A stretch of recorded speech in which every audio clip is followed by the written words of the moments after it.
아이들이 바닷가에서 이게 모래를 가지고 장난을 치는데 참 시간 가는 줄 모르게 보내요. 특별히 이제 모래성을 이제 쌓죠. 이게 아주 참 탄탄하게 이제 모래성을 쌓는데 그걸 샌드 캐슬이라고 그러죠. 잘 쌓았습니다. 그리고 아빠에게 자랑도 하고 막 이렇게 뿌듯한데 무슨 일이 일어납니까? 반드시 파도가 쳐요. 파도가 치면 한순간에 그냥 탁 그냥 그 정성을 들였던 모래성이 흔적도 없이 사라져 버립니다. 막 울죠. 정성을 다해서 모래성을 쌓았는데 허물어지니까 얼마나 안타깝습니까? 다시 또 이제 모래성을 또 쌓는데 또 파도에 의해서 무너집니다.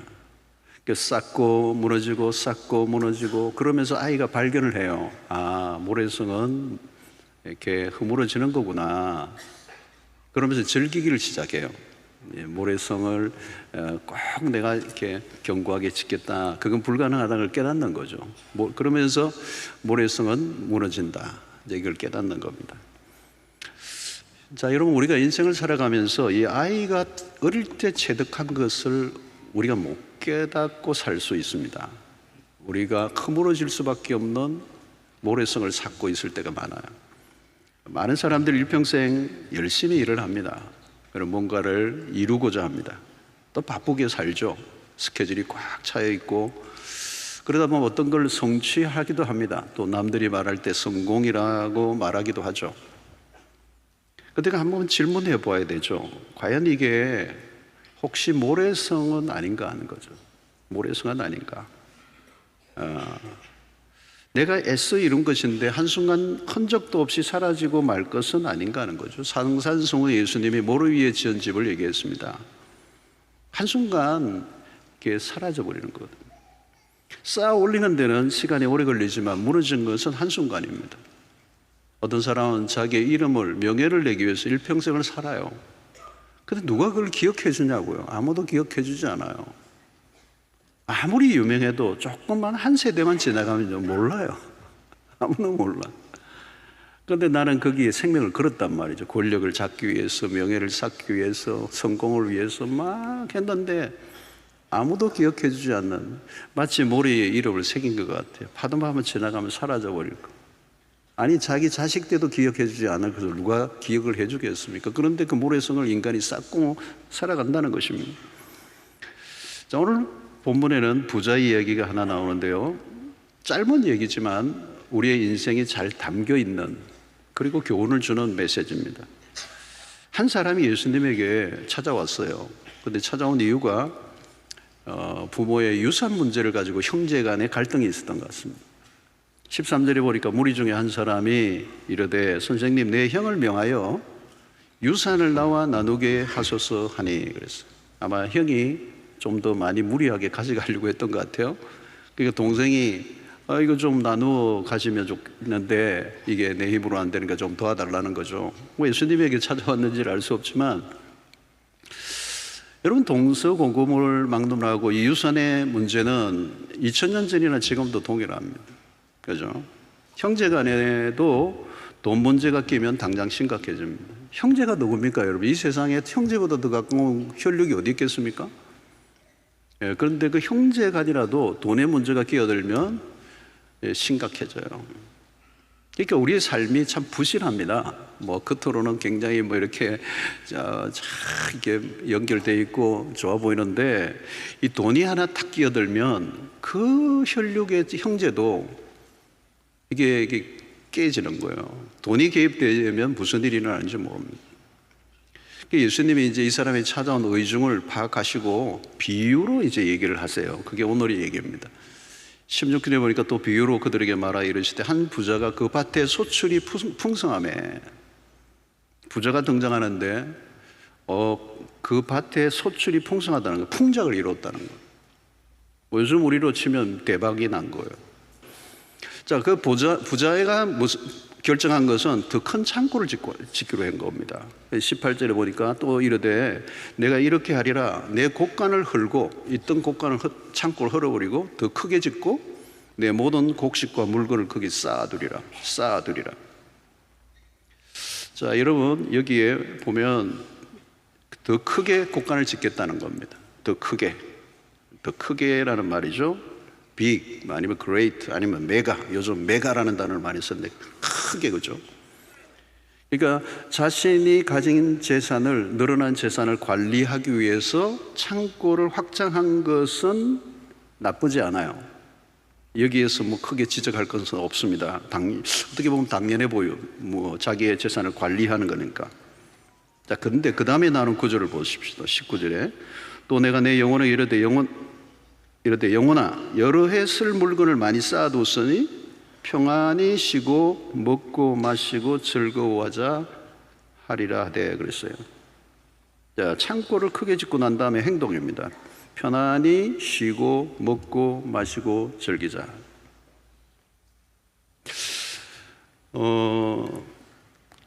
여러분 이 소출이 많은 수익이 많은 수익을 얻기 위해서 노력을 했겠죠, 그죠? 자기 나름대로 노력을 했겠죠. 우리 그런 여행 브로셔에 그런 문구가 있잖아요. 수고한 당신 떠나라. 몰디브 뭐 이러면서. 평안히 마시고 즐거워하자. 이게 참 여러분 2000년 전이지만 오늘 시대의 정신을 잘 반영한 거예요. 먹고 마시고 즐기자. 여러분 벌기만 하는 사람이 있습니다. 근데 번 것으로 삶을 누리는 건 나쁘지 않아요. 여기까지도 그가 특별히 죄를 짓지 않는 한 그가 가진 것으로 누린다는 것을 시비를 걸 필요는 없습니다. 우리가 수고하고 열심을 다하면 피로하거든요. 지치잖아요. 그래서 휴식이 필요하고 여행이 필요하고 뭐 그것은 성경적입니다. 너무 쉬지 않고 일만 하는 것도 비성경적이죠. 자, 문제는 이 쉼과 즐거움을 누리되 그 즐거움에 빠지지 않는 겁니다.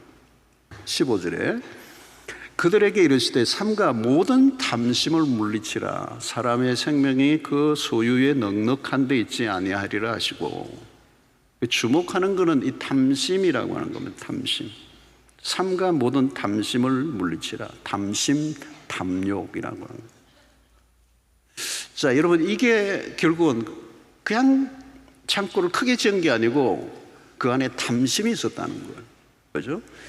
여러분 오늘 이 시대의 캐치프레이즈예요. 조금만 더 크게, 이거예요. 얼마나 더 벌어야 할까? 조금 더. 얼마나 더 올라가야 할까? 조금 더. 얼마나 더 좋은 것을 사야 할까? 조금 더. 이 조금 더가 안 멈춰요. 여러분 이 사람이 창고를 조금 더 크게 짓고 난 다음에 그 다음 목표가 뭘까요? 더 크게. 록펠러에게 어떤 분이 그 미국의 석유 왕이고 부호잖아요. 끝도 없이 돈을 벌고 있는 그에게 어느 신문 기자가 록펠러 당신 얼마까지 더 벌고 싶습니까? 라고 물었을 때 록펠러의 대답이 little more라는 말을 했다. 조금만 더. 유명한 일화죠.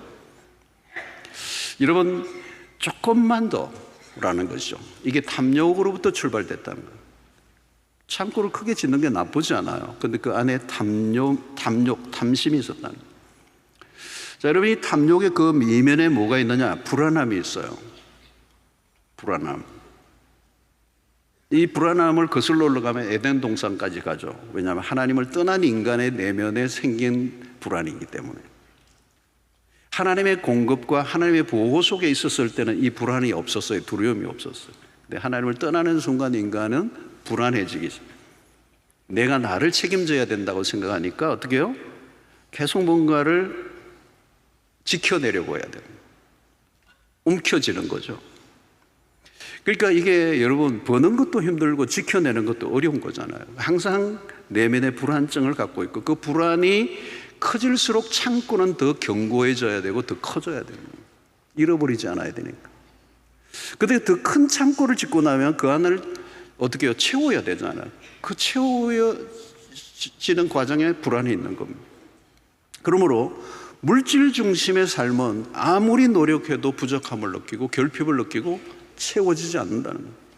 그래서 주님이 사람이 떡으로만 사는 것이 아니요 하나님의 입에서 나오는 말씀으로 살 것이니라 라고 말씀하신 것은 너무도 귀중한, 여러분 사람이 떡으로만 살면 떡은 늘 부족하게 되어 있습니다. 여러분 하나님이 오늘 끊임없이 모으고자 하는 더 크게 자기의 탐심에 끝까지 가고 있는 그 부자를 향하여 주님이 말씀하시는 게 뭐냐, 오늘 20절의 말씀이에요. 하나님은 이러시되 어리석은 자여 오늘 밤에 내 영혼을 도로 찾으리니 그러면 내 준비한 것이 누구의 것이 되겠느냐 하셨으니. 어리석은 자여, 뭐가 어리석다는 거예요? 오늘 밤에 내 영혼을 도로 찾으리니, 다시 말하면 인간의 유한성을 모르고 있는 인간, 탐욕에 빠져 있어서 내가 내일 죽을지 모레 죽을지 모르는데 오늘 내가 가지고 있는 것에 탐닉하고 빠져 있는 어리석은 자요. 그래서 오늘 여기에 뭐라고 그래요? 오늘 밤에 내 영혼을 도로 찾으리니. Tonight, 오늘. 여러분 왜 이 말은 뭐예요? 너 오늘 밤 끝났어 이 말이에요. 왜 끝났죠? 불을 대하는 너의 태도에 있어서 하나님의 평가가 끝났다는 얘기예요. 더 이상 너는 이 불을 가지고 있어야 될 이유가 없어, 이 얘기예요. 자, 여러분 오늘 밤에 내 영혼을 찾으리니 이 말은 뭐예요? 심각한 거죠, 여러분. 갑자기 죽음이 찾아온다는 거예요. 부자가 전혀 예상하지 않았던 게 하나 있어요. 그게 죽음이라고 하는 거예요. 자기는 창고를 더 크게 짓고 더 크게 짓고 그리고 그걸 가지고 이제 쌓았으니 이제 편히 쉬고 먹고 마시고 즐기자 하고 있는데 그가 꿈에도 생각하지 않은 게 하나 있어요. 죽음이라고 하는 거예요. 오늘 밤 내 영혼을 도로 찾으리니. 여러분 오늘 밤 내 영혼을 도로 찾는다는 말은 생명은 우리에게 있지 않는, 우리 게 아니에요. 하나님의 것이고 하나님이 돌려가시면 리턴하면 가는 거예요. 성도 여러분, 죽음은 멀리 있지 않습니다. 오늘 밤에도 누구에게도 가능한 게 죽음입니다. 우리는 누구도 내일을 알지 못해요. 죽는 날은 이미 정해 있어요. 다만 그 날을 내가 모를 뿐이에요. 여러분 인생은 짧습니다. 나에게 남은 시간이 얼마인지는 아무도 모릅니다. 여러분 목숨이 음식보다 귀중하다는 걸 알아야 음식의 의미도 새로워지는 겁니다. 우리는 죽어요. 사람들은 늙지 않으려고, 죽지 않으려고 몸부림치지만 그래도 죽습니다. 어떻게 해야 되죠? 좋은 죽음을 준비해야 합니다. 왜? 누구에게는 오니까 그 좋은 죽음을 준비해야 되는데 그 준비하는 사람이 어떻게 준비를 해야 되는가 하는 것을 오늘 주님은 우리에게 말씀하시는 겁니다. 그래서 오늘 핵심적 구조는 21절에 있어요. 재물에 대한 우리의 태도, 자기를 위하여 재물을 쌓아두고 하나님께 대하여 부유하지 못한 자가 이와 같으니라. 그러니까 두 가지를 얘기하는 겁니다. 첫 번째는 부자는 자기를 위해 부를 쌓았다는 겁니다. 여러분 쌓는 게 문제가 되는 게 아닙니다. 문제는 왜 쌓느냐는 거예요. 부자는 자기를 위해 부를 쌓았다. 그래서 오늘 이 본문에 보면 1인칭을 써요. 내 곡간을 헐고 내 모든 곡식과 내 모든 물건을 쌓아두려 내 그래요. 1인칭을 써요. 자기 몰두죠. 여기는 이웃이 없어요. 공동체를 생각하지 않습니다. 자기만을 위해 쌓는 것, 이게 탐심입니다. 복 받아라 하면 좋은데 이 주라는 게 이게 잘 안 돼요. 여러분 삶의 차이는 근데 여기서 납니다. 여기서 결판 납니다. 주는 자인가 끊임없이 더 가지려고 하는 자인가, 여기에서 인생의 결정이 납니다. 여기서 행불행의 결정이 납니다. 우리의 인생을 가르는 엄청난 원리가 여기에 있습니다. 여러분 하나님 누구를 계속 축복하실까요? 여러분 아이에게도 용돈을 주면 부모가 봐요. 어디에 쓰는가. 그냥 막 게임하고 뭐 도 받고 이상한 데 하면 돈 줄 수 없어. 신뢰할 수 없잖아요. 이상한 데로 흘러가니까. 근데 어떤 아이는 좋은 데를 자꾸 써. 친구들도 없고 너무 좋은 일을 해. 그럼 부모가 그 아이를 신뢰하죠. 줄 수밖에 없어요. 그러니까 하나님이 누구를 통하여 흘려보내기를 원하시느냐는 거예요. 가면 자기를 위해서 모든 걸 다 쏟아버려. 그럼 하나님이 여러분 어떻게 주시겠어요, 여러분? 여러분, 오늘 우리는 자기에게 집착하는 게 이게 탐심입니다. 탐심은 자기 몰두예요. 자기 탐닉이에요. 자기에게 모든 걸 다 투자해요. 그러니까 남에게 줄 게 없어요. 그러니까 교회도 큰 교회가 되면 우리 쓰는 거는 줄이고 나누는 걸 베풀어요. 우리 교회가 이웃교회를 섬기는 걸 굉장히 많이 합니다. 그러니까 남들이 그거를 이렇게 돕는 영역이 안 도우니까 도울 수 있는 사람이 도와야죠. 여러분, 우리가 몸도요, 어느 정도로 나를 이렇게 케어해 줘야 되죠. 몸을 막 망가뜨리면 안 되잖아요, 여러분. 관리해 줘야 돼요. 저도 요즘 몸 관리를 좀 하고 있어서 4kg를 뺐어요, 제가 최근에. 그러니까 근데 돈 안 들이고 하는 방법을 해야 돼요. 그리고 언제나 할 수 있는 거, 그 러닝머신 내 방에서 하는 거. 그런데 여러분, 자기에게 관리를 하다 보면 돈을 막 쏟아부을 수 있어요. 요즘 보니까 운동하려면 돈이 있어야 된대. 네. 여러분, 그러면 어떻게 해요? 끝도 없어요, 여러분. 끝도 없어요. 네, 끝도 없어요. 운동만 하면요, 먹는 것까지 모든 거 하면요, 먹는 것도 챙기는 게 얼마나 많은지. 결국은 뭘까요, 여러분? 자기 몸을, 여러분, 미성숙한 몸은요, 미성숙한 사람은 자기 몸만 가꾸는 거예요. 그러니까 탐심은 자기 애로 연결되는 겁니다. 자기의 행복을 추구하는 것에 전부를 거는 거. 그래서 그 행복을 누가 침해하면 공격적인 태도로 돌변하는 거. 여러분, 그 인생이 복된 인생이 될 수 있겠습니까? 여러분, 돈의 흐름을 봐야 신앙심이 보이는 겁니다. 하나님은 우리의 돈의 흐름을 꿰뚫어 보고 계십니다. 여러분, 이 은행에서 온 그 명세서를 잘 보면 내 신앙의 흐름이 보여요. 내가 어디로 가고 있는가? 내 인생의 결말이 어디로 갈 건가? 돈이 자기에게만 흐르고 있느냐, 아니면 이웃에게 흐르고 있는가? 여러분, 물질을 어디로 흘려보냅니까?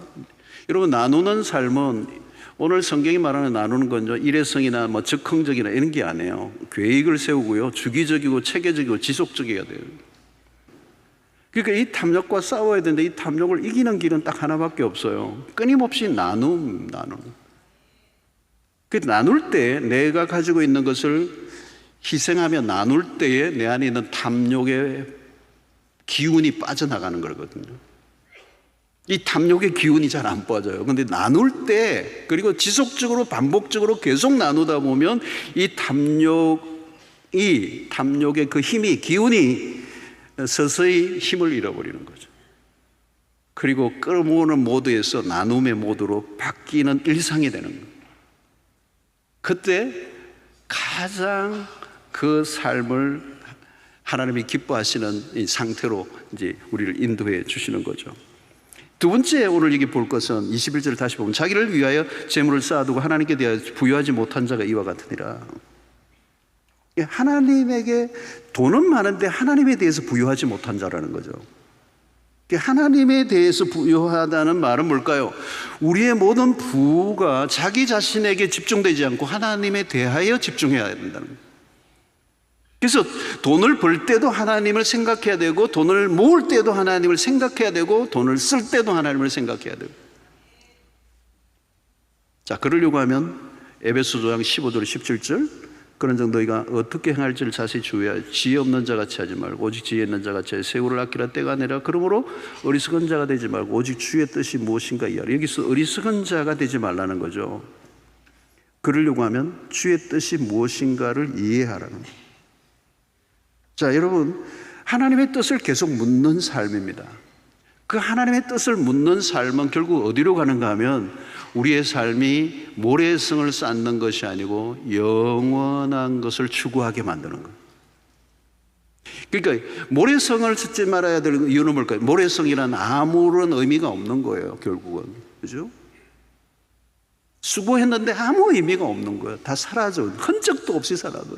그러면 우리는 그 영원한 일시적인 순간적인 것을 위해 살지 말고 영원한 것을 위해 살아야 됩니다. C.S. 루이스의 한 말은 두고두고 우리의 가슴에 와닿는 거예요. 영원하지 않는 것은 영원히 무용지물이다. 여러분, 그래서 항상 물어야 돼요. 이게 영원한 일인가? 요한일서 2장 16절 17절 이런 세상에 있는 모든 것이 육신의 정욕과 안목의 정욕과 이생의 자랑이니 다 아버지께로부터 온 것이 아니요 세상으로부터 온 것이라. 이 세상도 그 정욕도 지나가되 오직 하나님의 뜻을 행하는 자는 영원히 거하느니라. 여러분, 우리는 매 순간 하나님에게 물어야 돼요. 하나님이 원하시는 게 뭔지. 그래서 우리의 시간, 우리의 물질, 우리의 자원, 그것을 하나님을 위해서 사용할 때 우리의 삶은 모래성을 쌓는 인생이 되지 않고 영원히 남는 일이 될 줄로 믿습니다. 그러므로 여러분, 우리가 돕는 것이라도 행사가 아니에요. 나누는 삶이 삶의 우선순위가 되어야 된다는 거예요. 모든 것이 남아 돌아서 남는 게 돕는 게 아니에요. 그러니까 어떤 분은 목사님 나도 힘든데 뭐 도울 수 있는 것은 저에게 없습니다. 부자들이 돕는 거 아닙니까? 아니에요, 여러분. 이건 돈이 많으냐 적으냐를 묻지 않아요. 또 돕는 액수를 말하지도 않아요. 핵심은 그것을 우리에게 주어진 것을 어떻게 사용하는가. 나눠준다는 것은 태도의 문제고 순종의 문제라는 거예요. 나누라는 주님의 말씀에 순종하려고 하는 태도를 가지고 살아가는 것 자체가 영원한 삶을 추구하는 것이라는 것입니다. 사랑하는 성도 여러분, 오늘 디모데전서 6장 17절 18절 보면 내가 이 세대에서 부한 자들을 명하여 마음을 높이지 말고 정함이 없는 재물에 소망을 두지 말고 오직 우리에게 모든 것을 후히 주사 누리게 하시는 하나님께 두며 선을 행하고 선한 사업을 많이 하고 나누어 주기를 좋아하며 너그러운 자가 되게 하라. 사랑하는 성도 여러분, 오늘 이것이 오늘 이 시대 가운데 우리가 살아가야 할 삶의 매우 중요한 부분을 우리에게 말씀하고 있습니다. 여러분, 기회가 주어지는 대로 선을 행하고 나눠주기를 좋아하고 관대한 자가 되십시오. 그리스도가 우리에게 보여주신 삶입니다. 움켜질수록 불안해요. 손을 펴야 자유로워요. 주님은 왜 삶과 모든 탐심을 물리치라고 하셨습니까? 재물에 대한 탐심을 가지는 순간 인간은 불행해지고 악해지기 때문에요. 돈에 무릎을 꿇는 순간 우리는 어리석은 자의 길을 걷게 되고 마침내 모래성을 쌓는 허망한 인생이 되고 마는 것입니다.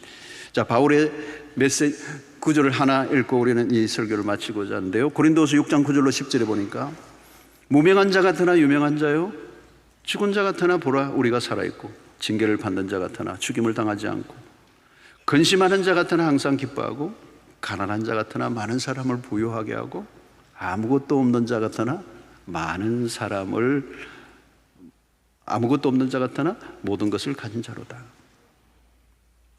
여러분, 우리는 더 이상 집착하거나 탐심에 빠질 이유가 없는 이유는 우리는 세상의 사람들이 가지고 있지 않는 것을 가지고 있는 사람들. 여러분, 세상의 사람들이 가지고 있는 것은 빼앗길 수 있는 것이기 때문에 불안한 거예요. 그럼 우리는 빼앗길 수 없는 것을 가졌어요. 가난한 자 같으나 많은 사람을 부유하게 하고 아무것도 없는 자 같으나 모든 걸 가진 자라고 얘기할 수 있는 게 뭘까요? 우리는 그리스도를 가졌기 때문에. 우리는 가진 게 많아요. 그리고 진짜를 가졌어요. 세상으로 인하여 빼앗길 수 없는 것을 가졌어요. 복음을 가졌고 구원을 얻었고 천국을 소유했고 모든 것으로 충만하신 그리스도가 내 안에 계신단 말이죠. 결핍은 세상의 것으로 채워지지 않아요. 그리스도로만 채워지는 거예요. 이제 그분 안에서 부유한 자가 되었어요. 베푸니까 베풀도록 하나님이 복을 주시는 거예요. 나눌수록 하나님이 더 나누도록 복을 주시는 은혜. 이 은혜를 우리 성도 모두가 누리게 되기를 축원합니다. 움켜쥐면 사라져요. 모래성이에요. 한순간이에요. 아무것도 내가 내 것이라고 주장할 수 없도록 오늘 밤에 내 영혼을 도로 취하리니 끝나는 거예요. 탐심, 집착, 끊임없는 자기 중심적 탐닉에서 벗어나 여러분들의 있는 것을 해체하고 나누고 베풀기로 힘쓰면 복의 통로로 아낌없이 하나님이 여러분들의 생애를 사용하게 해 주실 줄로 믿습니다.